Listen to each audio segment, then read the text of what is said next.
Assalamualaikum dan salam sejahtera. Selamat datang ke dalam channel ini. Sebelum mula, sila tekan subscribe dan aktifkan butang loceng agar anda sentiasa mendapat info terbaru dan panas daripada channel ini. Terima kasih.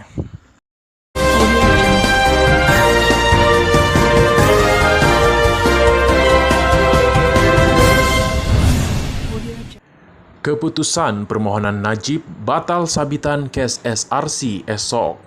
Esok, Mahkamah Persekutuan dijadual mendengar permohonan Datuk Seri Najib Razak untuk menyemak semula keputusan Mahkamah Persekutuan terdahulu yang mengekalkan sabitan serta hukuman penjara 12 tahun dan denda kerana menyelewengkan RM42 juta Malaysia dana SRC International Sendirian Berhad. Bekas Perdana Menteri itu memohon untuk membatalkan keputusan yang dibuat oleh panel 5 Hakim Mahkamah Persekutuan diketuai Ketua Hakim Negara Tengku Maimun, Tuan Mat, pada 23 Ogos tahun lepas atau agar rayuannya didengar semula. Panel terdahulu terdiri daripada Hakim Besar Sabah dan Sarawak, Tan Sri Abang Iskandar Abang Hasim. Sekarang Presiden Mahkamah Rayuan serta Hakim Mahkamah Persekutuan iaitu Datuk Muhammad Zabidin Muhammad Dia. Kini Hakim Besar Malaya, Datuk Nalini Pamanatan dan Datuk Mary Lim Tiam Suan. Panel baru akan mendengar percubaan terakhir Najib melalui prosiding mahkamah untuk mengetepikan keputusan itu. Perbicaraan dijadual bermula pada 9 pagi. Najib, 69 tahun, kini sedang menjalani hukuman penjara 12 tahun di penjara Kajang. Pada 9 Januari, Hakim Tengku Maimun dalam sidang media berkata, Mahkamah Persekutuan mempunyai hakim yang mencukupi untuk membentuk panel bagi mendengar permohonan semakan Najib.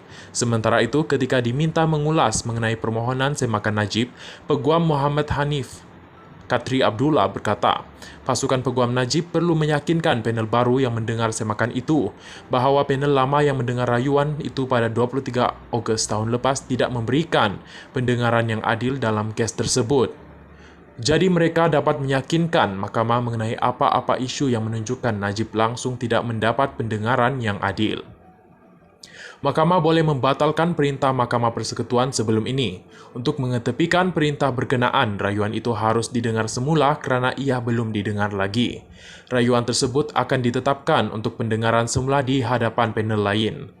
Apabila panel baru mendengar rayuan baru di Mahkamah Persekutuan, maka mereka boleh memutuskan perkara itu.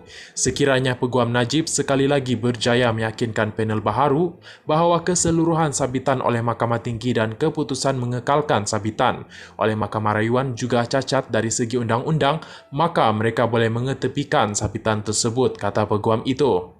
Bagaimanapun, Muhammad Hanif berkata jika permohonan semakan Najib ditolak, maka perkara itu akan berakhir kerana tiada lagi rayuan daripada semakan itu. Itulah pengakhiran keseluruhan prosiding kehakiman Najib dalam isu SRC, katanya. Pada 23 Ogos, Hakim Tengku Maimun meminta menolak rayuan akhir Najib.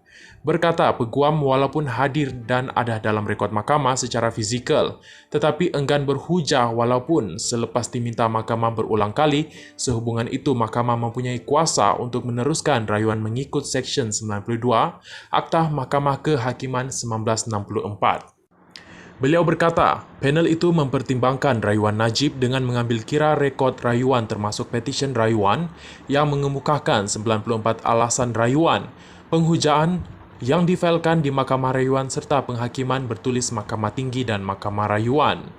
Sementara itu, Peguam Nizar Bashir berkata Mahkamah Persekutuan mempunyai kuasa untuk mendengar permohonan semakan itu di bawah Peraturan 137 Kaedah-Kaedah Mahkamah Persekutuan 1995.